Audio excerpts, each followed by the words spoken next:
Hello, everybody. Co-owner Om Gandhi here. Welcome one, welcome all to the audio edition of the Fireside Chats. For more stories like this, go to our website at runtrymag.com. That's runtrymag.com. You can also find us on Instagram at runtrymag, and you can also find us on Facebook at runtrybike. And now, on to the show. One, two, three, four.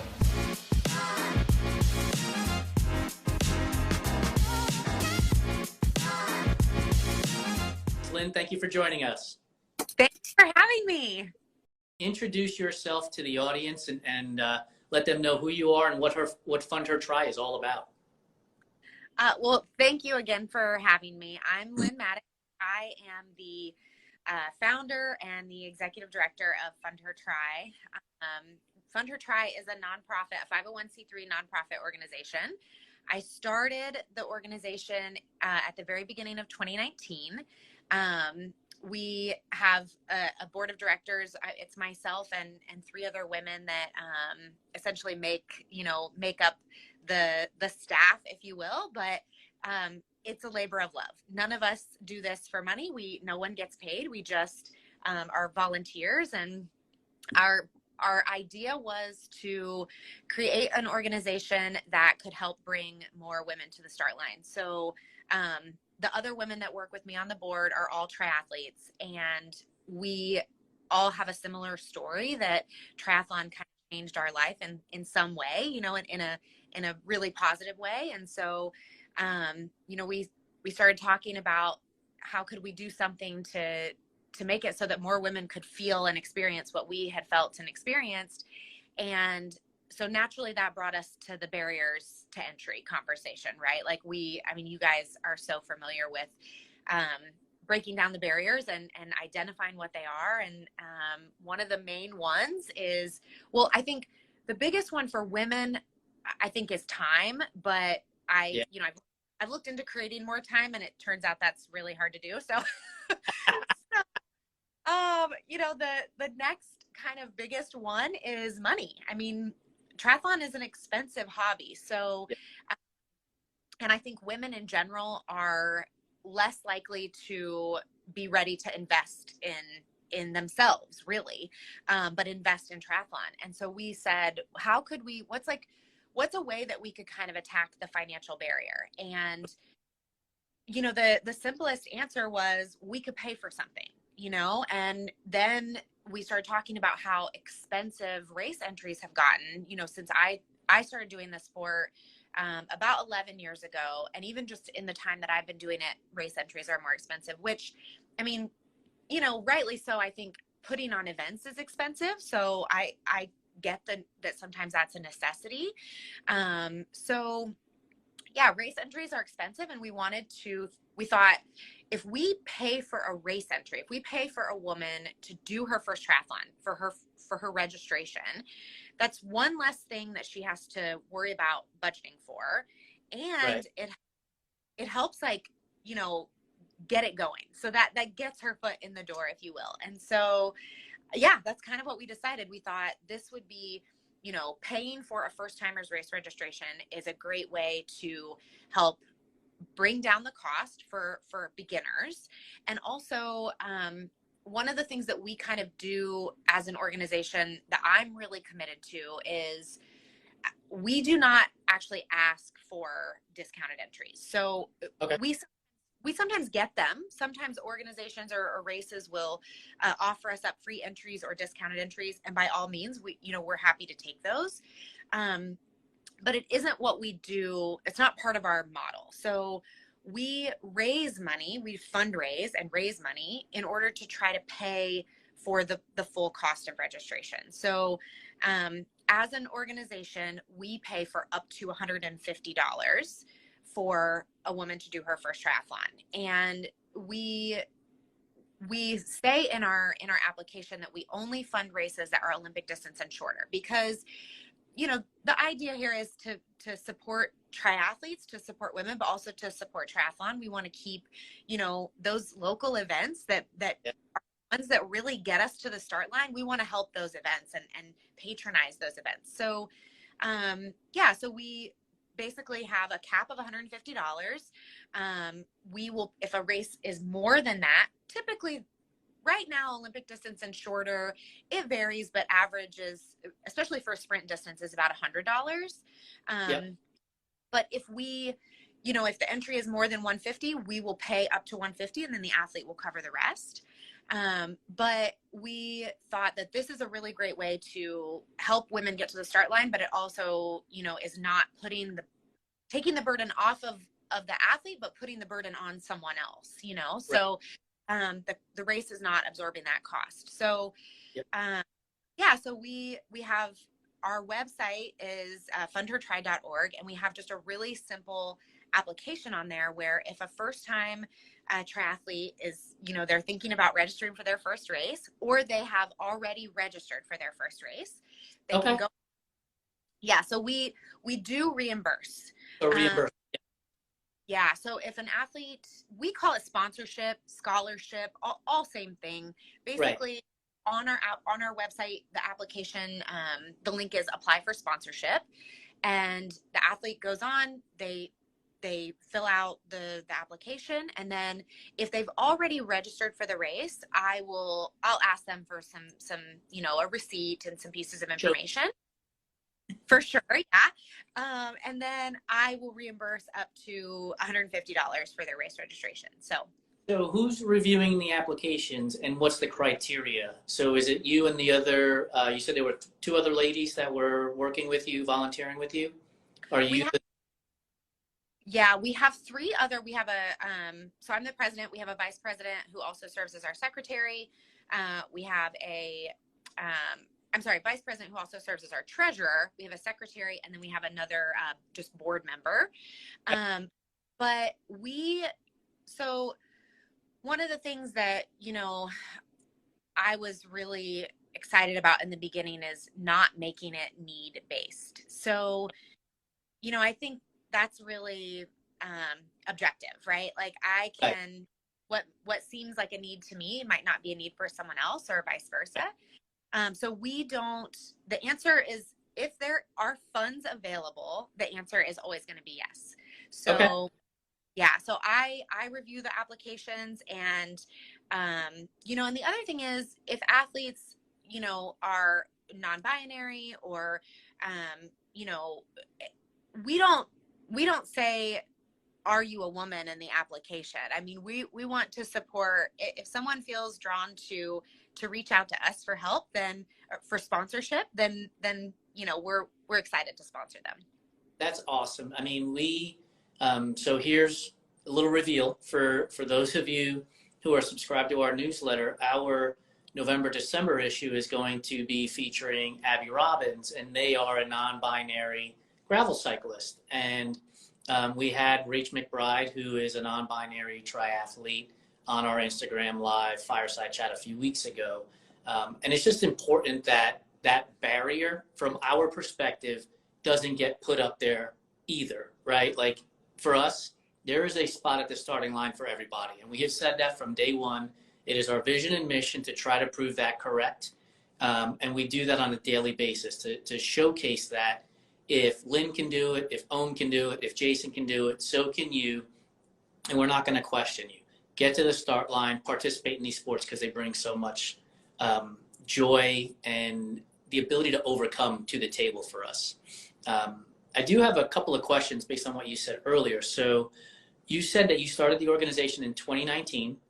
As we all know, the pandemic hit, not there shortly thereafter, right? How did that impact? How did the pandemic impact your ability to fundraise, provide opportunities for people to go to races, or for women to go to races? And then, is it continuing today, or has it gotten better? So essentially, when the pandemic hit, at first, I mean, we all remember, like, racing wasn't fully canceled at first. It was like, oh, this will be over in, a couple months. And so races were still happening, and we were still rolling right along. But then, as races canceled, I had, athletes reaching out to me saying, my race has been canceled. What do I do? And from our perspective, sort of just put the brakes on what we were doing. We Okay. didn't bring any funds back or anything like that. If we had distributed money for you to race and you weren't able to race, well, then the race kept that money, and we pressed on. We, again, the idea being to support triathletes and support triathlon. So we basically stopped taking applications for sponsorship for time, and we didn't do. We actually did do fundraising. It was kind of cool. We did a 12-hour fundraising event where it was at least 1 mile of running every hour for 12 hours, and then we raised money this way. But we donated. Yeah, it was fun. It was hard. Yes, it is. Yeah, but it was super fun. I got a group of people together, and I did it like live with a group that lived near me, but then also there were people doing it kind of all over the world, and we raised a bunch of money and then donated it to the I Try Girls organization, which is another nonprofit that exists in New York. And basically their whole mission is they take middle school girls from literally don't even know how to ride a bike. They take them from the very beginning all the way through finishing their first sprint triathlon. And I was lucky enough to know their founder, not, same as I know you. I mean, through the wonderful world of social media and this kind of stuff. So, so I basically knew that they had a need, and we weren't paying for races, so it didn't make sense to fundraise for our own organization. So we raised money and then donated it to them. That is amazing. That is really, really amazing. So as we were talking a little bit earlier, one of the things that jumped out to me in hearing you, because you are in Hawaii, and the 50 Women to Kona was a big push as well. Did that come before your organization, or did that kind of inspire you to start your organization? So 50 Women to Kona was a few years before. So I actually remember when that initiative started. I remember buying a t-shirt. I still have it. So I was really, a huge supporter of that movement. But it was a few years before. And I would say that movement, along with, and a lot of the same players kind of in all of these things, but along with the Outspoken Summit. So I didn't go to the Outspoken Summit the first year that they had it in Arizona. I'm trying to remember. There's two Tucson, but I watched a lot of the playbacks and listened to a lot of the speakers. And that year, there was a lot of talk about essentially actionable things. So we have these great ideas, and we have, kind of like I mentioned before, we've done a good job of identifying barriers to entry into not just triathlon, but endurance sports in general, I think. And so there was a lot of talk about what can we do that's actionable. We can sit here and talk all day long, but what can we do where we're actually putting, the wheels in motion for change? And that summit, along with the 50 Women to Kona movement, and what a lot of female triathletes and athletes, just seeing them and listening to them talk about how important equity is, but how it isn't equitable, and not necessarily talking about the paycheck. I mean, I think we've heard that conversation before where female athletes are getting paid as much as male athletes. That's not really the conversation that I've been a part of. It's more so what we're seeing on the start line. So I want the start line to be as diverse as the world around me. And so does the majority of people that I, associate with and follow. And yet we weren't seeing that. And so, that was the inspiration. So I'm taking notes as you're talking, and I'm writing Outspoken, 50 Women for Kona to Kona, Fund Her Tri, Feisty Triathlon, and you're all working together. And you've had your organization for what is coming up on 4 years. What changes have you seen that you can point to that are, evident to the public? And then what changes are you seeing sort of on the undercurrent part that at some point will start to bubble to the surface and you can point to it and say, yeah, we were a part of that? So I think one of the things that I've seen since I started was more movement, more organization, more movements, more organizations, more initiatives to bring women to the start line. So an example of that is, Women for Tri having more slots for Kona qualifiers for women. That, that's an example. There are a lot of USA Triathlon, for example, does initiatives to, with the idea being to get more women into the sport. So there have been more initiatives. Before Fund Her Tri started, I don't remember ever seeing an initiative that was specifically geared towards getting women to the start line. That's not something, not that it didn't happen, besides 50 Women to Kona, and that was very, very exclusive to pro women. So, Right. Yeah, so I think, not that they didn't happen, but that wasn't something that was really on my radar. But within the last, 6 years,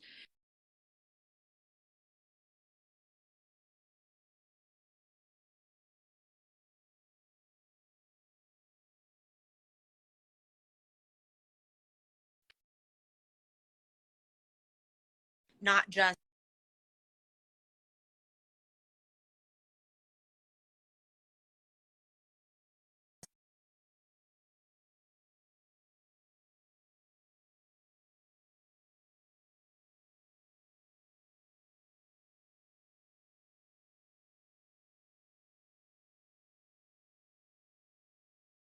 '25, and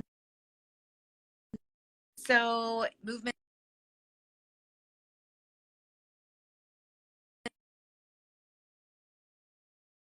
the less women there are. So we're still missing the mark.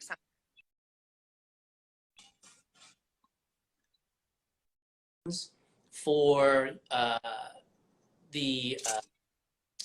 we go. If there are funds available for the scholarships, then Lynn will absolutely provide them to you. Just go to fundhertry.org and the application is up there for you and you can apply. And if there's money there, she will absolutely be able to help you out in finding the race for you to participate in. Looks like we've got our technology somewhat cleared up. Are we all back on? Yeah. Perfect. I had to ask. Hopefully I did a good job.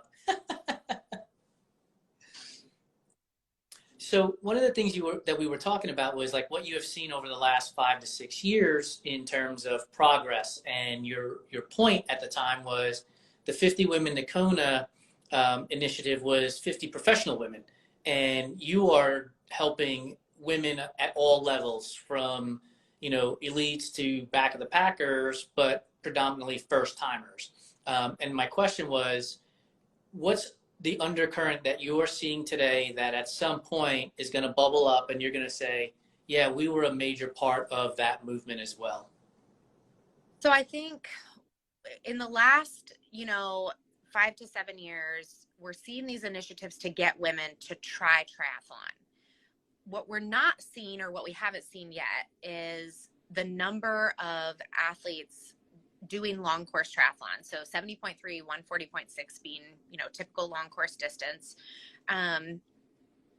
In co-ed races, the field for a long course race is still only about 25% female. So this is what I'm hoping. I'm hoping that these initiatives that we've seen in the last 5 to 7 years will sort of catch up, and that some of the women who are willing to come to the start line, and we've helped them get there, those women will stay in the sport, feel supported, and be ready to take on the challenge of a longer distance. And so, I hope that what we're seeing right now and what we've been seeing for the last few years will eventually result in, having an Ironman World Championship where 50% of the field is female. That would be awesome. You mentioned USAF earlier. We have been working with the She Strong organization and Brandy Ramirez with the Monarch Triathlon, which is now a part of the Women's Series. And so next year, I believe the date is October 21st. You mentioned longer course. This is being described, I guess, as a super half.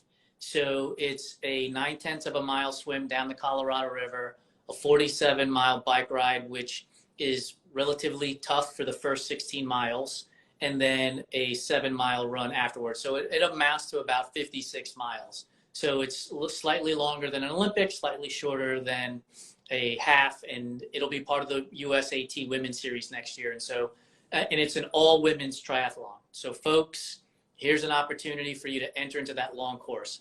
The other thing you mentioned was women doing it for themselves. How do men support women so that you can go and do it for yourselves? How can we?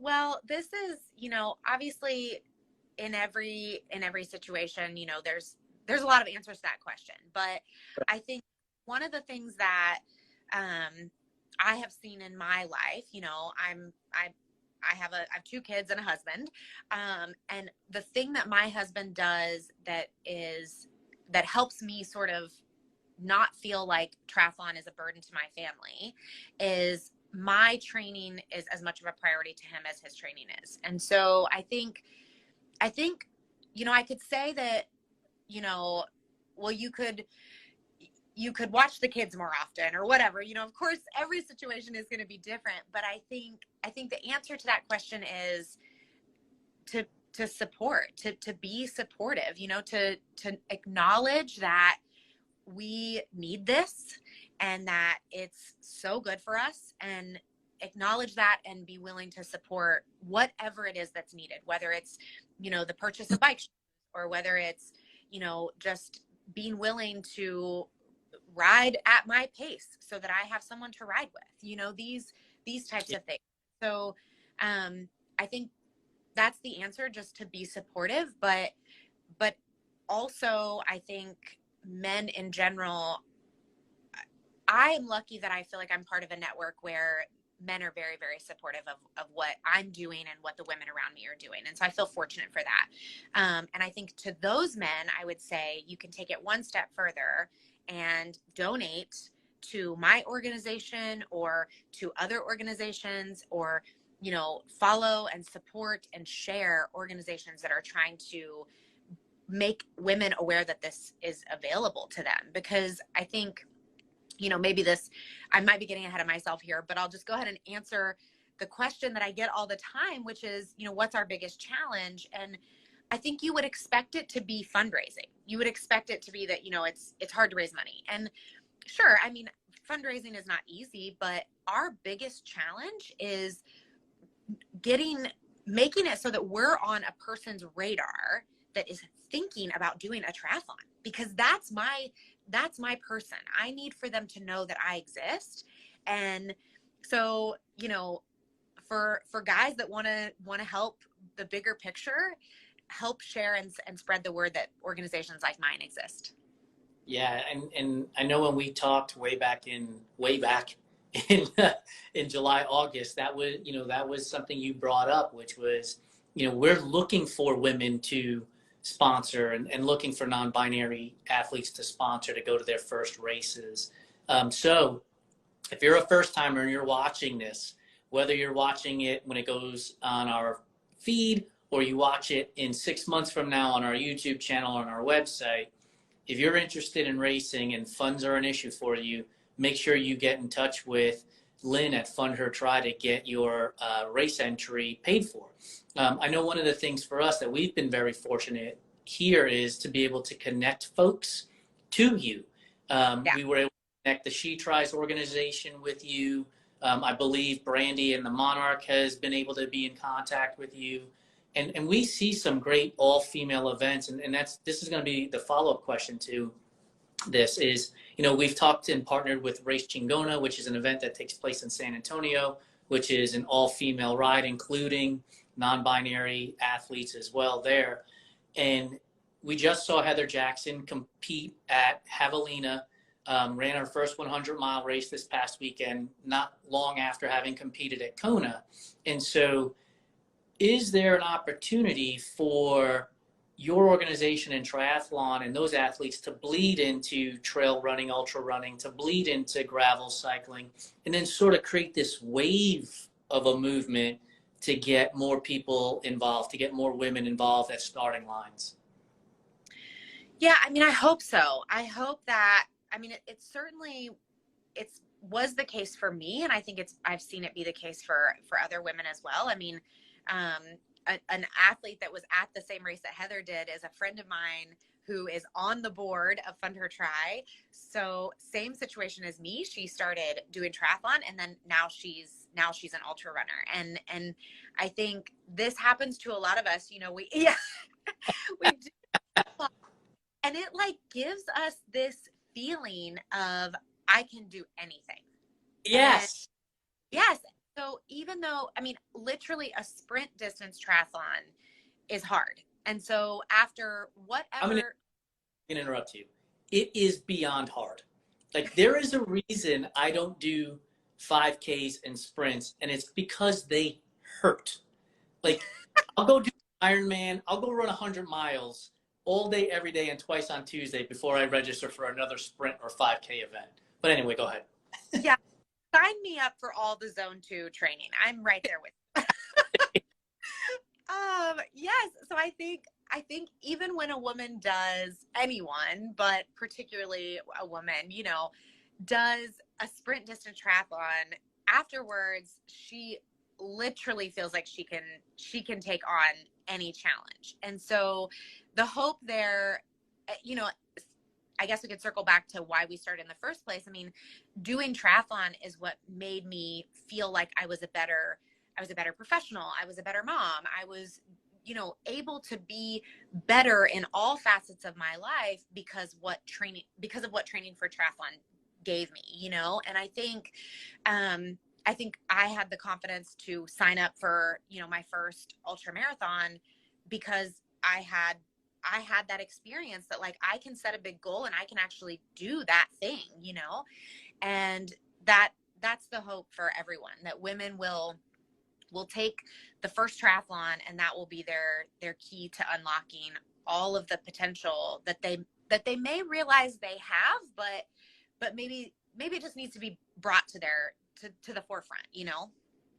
Absolutely. So what is for you, again, we're coming up on probably around year 4 for you. What does the next 4 years look like for Fund Her Tri? What do you hope to accomplish? Well, I think, you know, one of the things to kind of understand about the organization is, like I mentioned, you know, no one is a paid employee. So this is something that I do in addition to my very full-time job, my own training. I have kids, you know, all of this. And so it's not a typical business. It's not a typical like for profit. We need to grow, and what does growth look like? You know, it's different than that. And so I think the first answer to that question is I want to keep doing what we're doing. I don't want to give up, because honestly, there are times when, you know, it feels like there's no time. There's no time for this one more thing, you know? And so the first answer is just to keep doing what we're doing. Keep plugging away at you know, this goal, which is to get more women out there. But you know, the long-term idea for Fund Her Tri is to make it so that we're able to be effective at reaching people who are considering triathlon, and you know, making it so that those people are able to have their first race paid for, and then continuing to kind of build community and build programs that not only do the women get, we don't just help them get to the start line, but we help them keep coming back to it. So we're doing a little bit of that now. Like one of the board members is Ann Torres, who she's a triathlon coach. Her and I work together to put on the Rise and Try mentor program. So totally free. We take veteran triathletes, we pair them with beginners, and, you know, basically it's after we make the matches, it's kind of, you know, they sort of go out on their own. It's not a whole lot of legwork for us. But go ahead. Is that female to female coach to female athlete? So it isn't necessarily a coach, and it doesn't be a woman. So we've had male mentors in the program, but it's basically just, you know, taking someone who has less than 3 years of experience in the sport and pairing them with someone who has more than 3 years of experience. And they could be training for their first race. They could be training for their, their third race, or maybe they're stepping up the distance, but it just gives them a mentor for about 3 months. So Oh, cool. it's a really simple program, but that's one of the ways that, Ann and I, we thought it's great to get them to the start line, but how do we help them feel supported? And so we've only been able to manage to have about one round a year because, it's like I said, everybody's plate is full.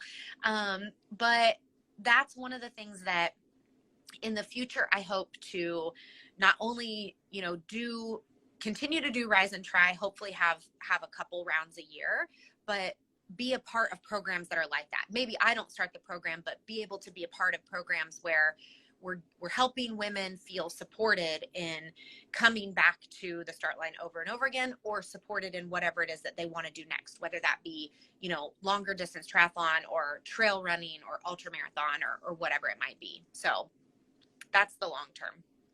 So you mentioned a couple of initiatives there, or initiatives in general, and there's been a couple that have come about here in the last blink of an eye. At Kona, you were working with a new program called With Greater Than Against. Shed some light on what that organization does, and how it impacts your business and Fund Her Try. So With is Greater Than Against is really, it's a movement. So that movement was created by Vanessa Forrester and Lauren Valley. Vanessa, I think probably a lot of people are very aware that Vanessa is a mental endurance coach. She works with a lot of triathletes, a lot of, athletes in general, but a lot of triathletes. And Lauren Valley is a triathlon coach. Both of them have been just amazing supporters of Fund Her Try, even before With is Greater Than Against started. Vanessa founded the Diversified Triathlon movement, and her and I worked together for some aspects of that. So basically, these two women who are just not only are amazing, triathletes, but they're amazing humans, and they have kind of the same goal as me. Let's make it better. Like, let's make the start line look like the world around us, and this movement is kind of taking the element of competition, and again, it's not my movement, so I'm going to do the best I can to paraphrase here, but it's taking the element of competition and making the focus be about pushing each other to a better place, instead of just trying to have, instead of trying to beat each other, if that makes sense. So getting to the start line feeling like you are racing with the other women around you, and because when they go faster, when they're stronger, it makes you faster and stronger, and this is a really positive thing, and we want to just embrace that for all of its glory, So they started the movement. They are, it's completely their thing. I was just a very fortunate recipient of their goodness. So they have some sales, they're selling gear, and they basically, myself, and then I believe it's Naga Tuck, I think is how you say it, Triathlon Club, which is a youth girls tri club. We are the ones that received the profits from the gear sales. And so, like I said, they're just great people. So they're trying really hard to take a great movement and do good with it. And so, it's kind of a fundraising collaboration. So for those of you at home, Lynn has given you 3 ways to help support her organization. 1, purchase gear from With Greater Than Against. You can purchase gear from us right there at the bottom of your screen, the Run, Try, Bike Trucker hat. And you can become a mentor so that she has the opportunity to pair you up, if you have 3+ years of experience in triathlon, with somebody who has 3 less years of experience in triathlon, for a 3-month stint to be a mentor. So that's 3 ways you can support her organization. And now, literally just happened essentially in the last 48 hours, it seems like, there is a new Fund Her Try in the United Kingdom. Talk about this, because this is amazing. So the timing, we could not we did not orchestrate the timing, but we could not have done it better if we tried. So I was very lucky to meet Bianca, who she was, I hope I'm not messing this up, but she was the first woman from the Dominican Republic to qualify for Ironman World Championships, if I'm not mistaken. So she can correct me on that, but I think I'm right. So Bianca saw an interview with me. The Live Feisty Media crew interviewed me after the Kona Town Fun Run here during race week for Ironman World Champs. And I got to talk about Fund Her Tri, which is my favorite thing to do. And Bianca saw the interview, reached out to me over Instagram and said, hey, I think what you're doing is amazing. I want to do it in the UK. And we met for coffee. And 1 hour later, we were ready for her to start her own charity in the UK. And less than a month later, she's off to the races. So they have a website, they have a charity set up, they have their first sponsored athlete. So if you on Instagram, they're Fund Her Tri UK, and then their website is fundhertriuk.org. And so basically, I get to be a mentor and an advisor to them, but it's a sister organization. And so now we're international. Yeah. In an hour, mind you. Like we talked about this in the green room. If this was men doing this, like this thing wouldn't happen for like another 3 years, let alone with it. It's amazing. It happens 2:15. You are correct. It is so amazing. And then Khadijah, who we just absolutely love and adore, said that you Fund Her Tri have supported her disc program as well. Go ahead. Yeah, I was gonna say that's another one of those, like, I just feel so lucky to be a part of the community that I'm a part of, because Vanessa and I raised a lot of money for the Diversified Triathlon movement. And when that movement kind of came to its closing point, we had money left over. And so we immediately, Vanessa was like, I think we should donate it to DISC. And I was like, I think that's an amazing idea. And so we were able to give some money to Khadijah and support her programs and everything that she's doing. And I think this is just my favorite thing about all of this. I mean, when you get to be a part of, I think whether it's triathlon or trail running or, endurance sports in general, you get to be a part of this kind of family that so supportive of one another. And so it's really, I'm happy to support Khadijah, in any way, shape, or form, but just being able to have, been a witness to what she's doing is so cool. So it's just neat to be a part of the community for sure. And I will fully support that statement. We had this idea, or I had this idea for this business in September, October of 2020. And we are now in November of 2022. So we're essentially a 2-year-old company. And we've been able to connect with so many people who have been connected to each other. So we were able to talk to Yvonne Spencer at Fast Chicks. And then we wound up talking to Khadijah with DISC, and now you have an association with Khadijah. And we interviewed Nura Goodson, who is the head of Muslimas Endure, who is connected to Khadijah. And then we've spoken to and been a part of Mashanda's podcast, who we also featured on the cover of our July-August issue with you. And just all these different layers and pieces and parts, connecting you to Angela and Sarah at She Tries, and Brandy at the Monarch, and just all of these different pieces and parts and these puzzles that we've been able to put together, that we've been able to be a part of, has been amazing for us. Yes, we're running a business. Yes, we don't want to eat ramen noodles every day for the rest of our lives. But the reality is there's so much more value in what we do than the revenue that we generate. And it's being able to connect all of you amazing people to each other so that you can then go forward and do more amazing stuff. So thank you so much for being a part of our family and joining us on this Instagram Live Tuesday Fireside Chat. But before we let you go, we tell the people where they can find you on the socials and on the webs, and then we're going to get into our sort of rapid fire questions. Designed for running adventures on a variety of surfaces, the Catula Exo Spikes footwear traction are at home on ice and snow as well as on dry, rocky ground. 12 ultra-durable tungsten carbide spikes provide an impressive amount of grip when you need it and stand up to rocks and other abrasive trail features when you don't. Exo Spikes will inspire you to follow the trail less traveled, even when it's covered in ice. For more information, visit catula.com. Okay, so super easy. On social media, it's Fund Her Try. And then our website is fundhertry.org. And all of our social media connections are on the website. So if you visit the website, fundhertry.org, everything is there. If you hear nothing, if you cannot remember anything I said during this chat, the one and only thing that's most important is if you know someone who is thinking about doing their first triathlon, please send them our way because we want to help support them. Awesome.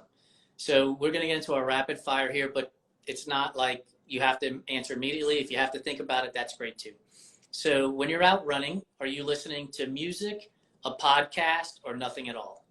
Nothing at all. Always? Almost always. I am a very busy person. And so, as I mentioned, like I have a full-time job, I have kids, I have a very full, wonderful life. And when I go run, it's like peace and quiet. Or I go with a friend, and so I get to chat. If you're ranking swim, bike, run, what's their ranking? Which is your favorite to your least favorite? So easy. So it's the opposite order. It's run, bike, swim. So were you not a swimmer when you first got into triathlon then? So I was always a lover of the water. I grew up like being in the water a lot. And so I love the water, but I think, swimming laps, I mean, luckily I get to swim in the ocean a lot where I live now, Right. But yeah, swimming and just, typical, like knowing the strokes and being a good swimmer. No, I was not a good swimmer. I'm not a fast swimmer. So yeah, that's 100% the one that I enjoy the least. So you're a triathlete like the rest of us. Yeah, exactly. I feel like I'm setting myself up for being disappointed in this answer, but I'm going to ask it anyway. When it comes to pizza, are you putting pineapple on pizza, yes or no? Yeah, I am. I definitely am. Is it only because you're in Hawaii? No, I've always done it. I love so one of the things that we do here usually is pineapple with pepperoni, and that it was a new thing. I was always doing pineapple with like ham, Right. ham apple. But yeah, I'm absolutely putting pineapple on pizza, and I've been doing it for a long time. I won't remove you from my friends list. I won't block you, but I'll keep it in mind.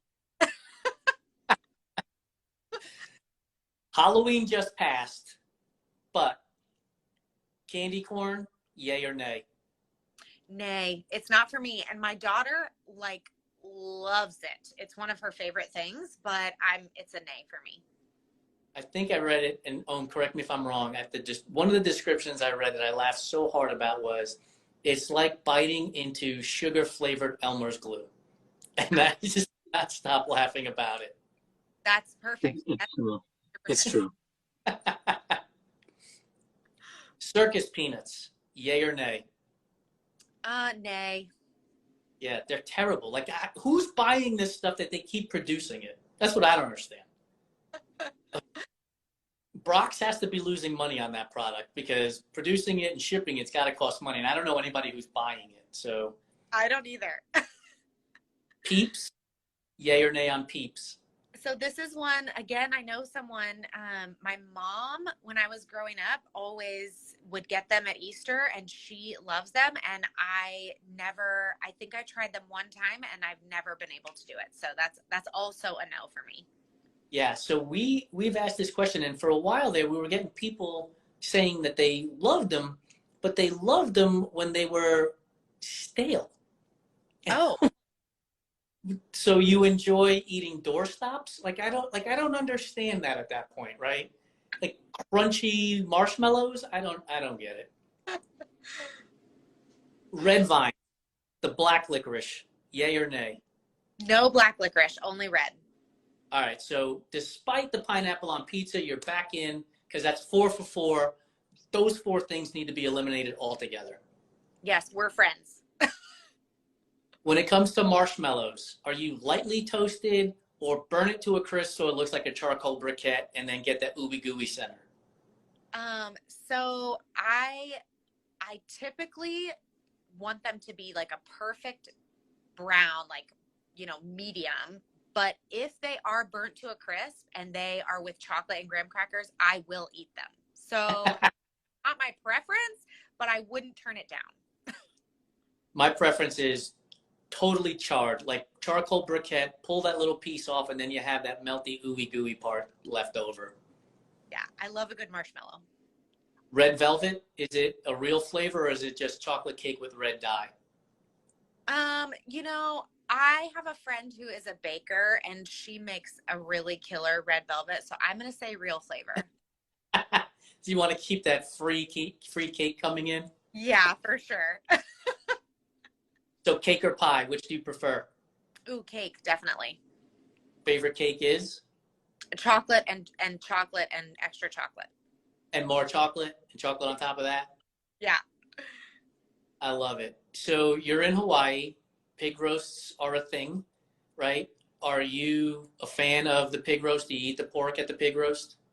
Yeah, so I love, like, if we go to a local place, the Kahlua pork, I love it. I'm a fan for sure. I have had Kahlua pork in other places that are not Hawaii, and I would say that I'm not as much of a fan in that case. But yeah, here it's amazing. What's your favorite way to relax? So I'm not great at relaxing. I'll just put that out there. But I think my favorite way to relax is probably, this is so lame, but it's just like in the evening, sitting down with my family and watching TV. I almost never watch TV. It's like, that's the only time I watch TV is if we're sitting down at the end of the night and everybody's kind of like decompressing. So yeah, that's it. Nothing special there. I love it. Lynn, thank you so much for joining us. Folks, Fund Her Try on Instagram at Fund Her Try, fundhertry.org, and their new sister organization over in the UK, Fund Her Try, at Fund Her Try UK on Instagram and fundhertryuk.org.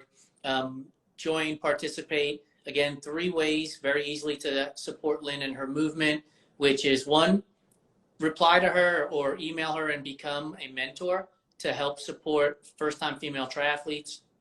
2, purchase one of our hats. That's right there on the screen for you. Purchase merch from With is Greater Than Against, which also donates to her cause.